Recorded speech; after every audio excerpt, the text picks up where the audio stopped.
Donc bonsoir à toutes et à tous, bonjour plutôt, enfin moi pour moi il est le soir, donc on va dire bonsoir. Bonsoir chers visionneurs, spectateurs YouTube, nous allons passer à la 4e unité chez les... je vais dire chez les Stormcast, pas du tout, chez les Nighthaunt. Chez les Nighthaunt, on va aller d'ailleurs voir mon unité préférée de cette armée, qui sont les... Où est-ce qu'ils sont les Bladegheist revenants. Les Bladegheist revenants. Donc eux, les Bladegheist revenants, on n'a pas dans la boîte Soul Wars. Hein. On n'a pas, pas le choix. Il faut dépenser ses sous très cher pour en avoir. Bladegheist revenants, donc ils sont là. Ils sont tellement classe. Ils sont tellement classe. Mon Dieu, ils puent la classe. Ou qui puent la classe. Ou qu'ils ont la classe. Alors, j'aime bien parce qu'en plus il y a un petit côté avec leur casque, on dirait un petit peu des Necrons. Bref, j'adore ces épées, elles ont vraiment la gueule. Voilà. Donc dites-le avec moi, les Bladegheist revenants ont la classe. On va même le dire de différentes manières. Les Bladegheist revenants ont la classe. Et on va même demander à... comment il s'appelle Daffy Duck. Non, c'est pas Daffy Duck. Comment il s'appelle l'autre connard Donald Duck.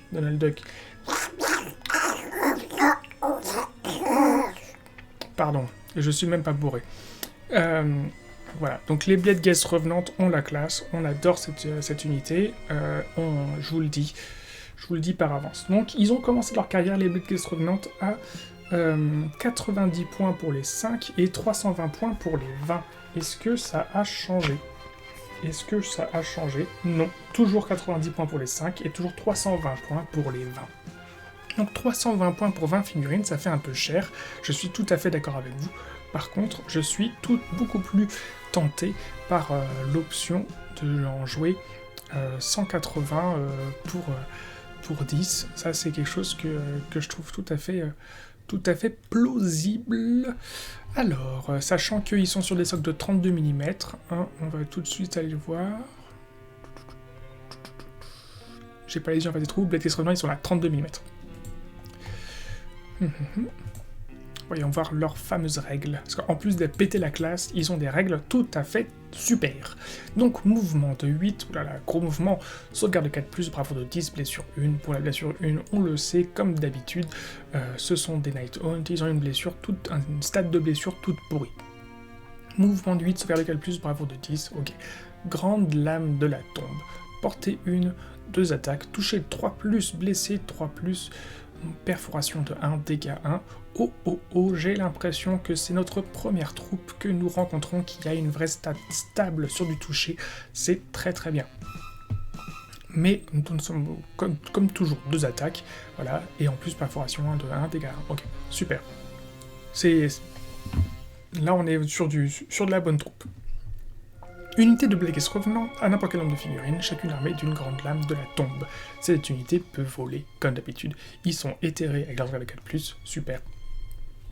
Ensuite, vous pouvez relancer les jets de touche pour apprendre à parler les ors, ou à lire surtout.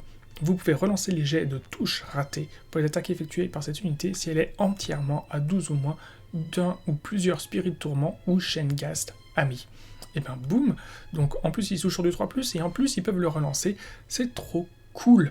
Alors normalement le Spirit Tourment il relance les 1, bon là on relance tout court du coup vous allez relancer les 1 et les 2, hein. Et même si vous avez des petits malus pour toucher, vous relancerez grâce aux malus malgré les malus pour toucher, donc c'est trop cool, sachant que du coup vous allez synergiser avec votre Spirit Tourment ou vos Shenghast, et vous aurez systématiquement du coup le petit Feel No Pain en plus de la sauvegarde à 4+. On va juste très très rapidement aller vérifier quelque chose, parce que là on est quand même sur des troupes qui se déplacent à 8, ce qui est beaucoup. Et oui, le Spirit Tourment il a un mouvement de 6, et les Shenghast ils ont un mouvement de 6. Bon, après c'est pas grave, comme je vous l'ai dit, ce sont des héros qui sont pas spécialement nécessairement là pour taper. Vous pourrez toujours considérer, vous prendrez un Shenghast, hein, juste le Shenghast, pas forcément Spirit Tourment, le Shenghast c'est moins cher, le Shenghast c'est combien ? Shenghast c'est 70 points pour 2 bonhommes, ben, vous les ferez courir, les 2 bonhommes, avec votre unité de Bladegheist revenant, vous les ferez courir, et tout ira bien. Ensuite, mort tourbillonnante. Cette unité peut se replier et charger au même tour. De plus, ajoutez 1 à la caractéristique d'attaque des grandes lames de la tombe de cette unité si elle effectue un mouvement de charge au même tour. Bon, mais c'est trop bien.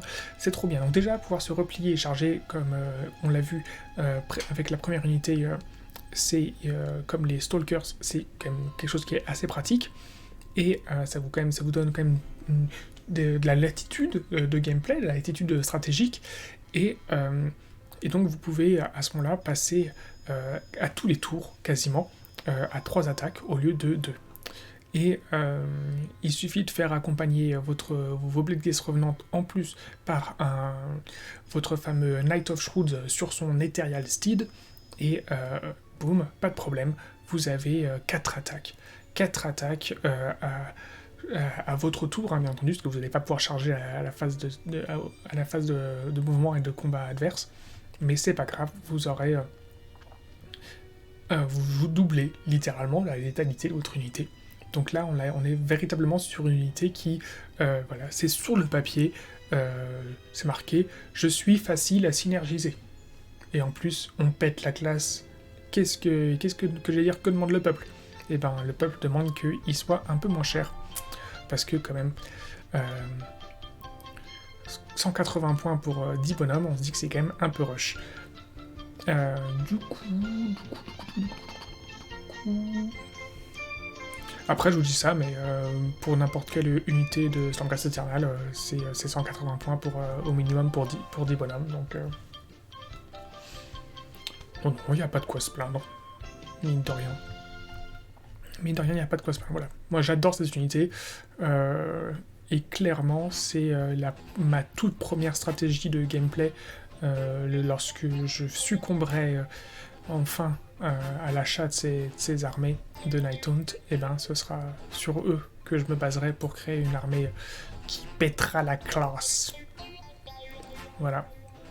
Et en plus, je trouve qu'ils ont ce style, comme s'ils avaient été clairement inspirés des Nazgûl du Seigneur des Anneaux. Ils ont vraiment ce style Nazgûl que je trouve génial. Voilà, j'adore ces unités, j'adore ces figurines, et je trouve qu'en plus leurs règles sont super, donc aucun problème. Mangez-en, ils sont bons. Qu'est-ce que j'allais dire pendant que je me gratte le nez ? Eh bien, merci YouTube pour votre attention, et nous allons passer à l'unité suivante.